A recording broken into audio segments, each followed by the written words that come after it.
जय श्री राधे। जय श्री कृष्ण भक्तों। कार्तिक मास की कथा का अध्याय 9।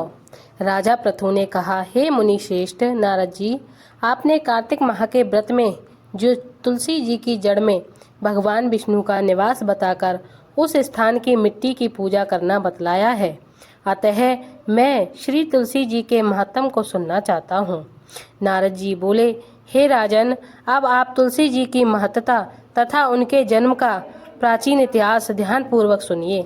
एक बार देवगुरु बृहस्पति और देवराज इंद्र भगवान शंकर का दर्शन करने कैलाश पर्वत की ओर चले। तब भगवान शंकर ने अपने भक्तों की परीक्षा लेने के लिए जटाधारी दिगंबर का रूप धारण कर उन दोनों के मार्ग में अवरोध उत्पन्न किया।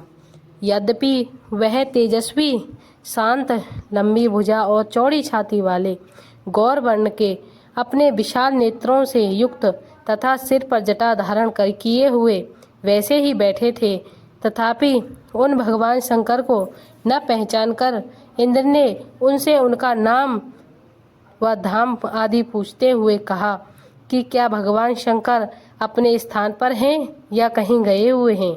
इस पर तपस्वी रूप भगवान शिव कुछ नहीं बोले।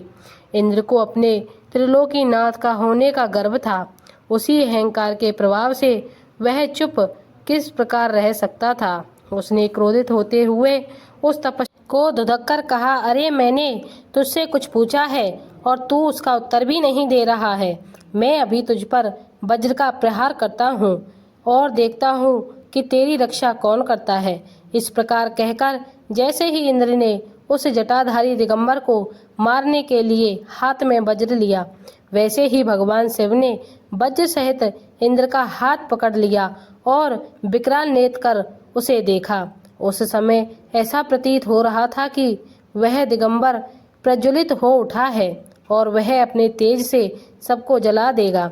भुजाएं स्तंभित होने के कारण इंद्र दुखित होने के साथ साथ अत्यंत कुपित भी हो गया, परंतु प्रज्वलित देखकर बृहस्पति जी ने उन्हें भगवान शंकर जानकर प्रणाम किया और दंडवत होकर उनकी स्तुति करने लगा।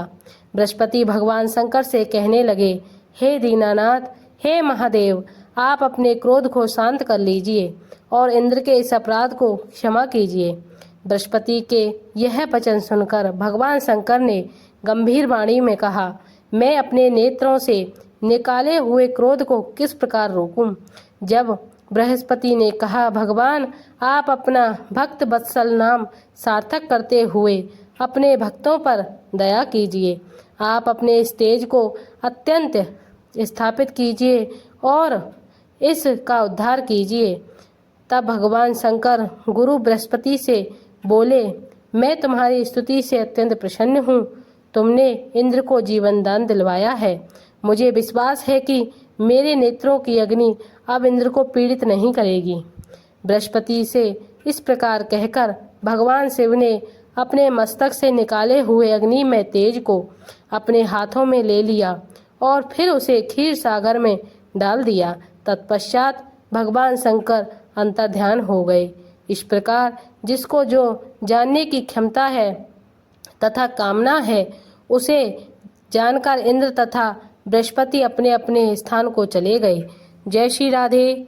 जय श्री कृष्ण।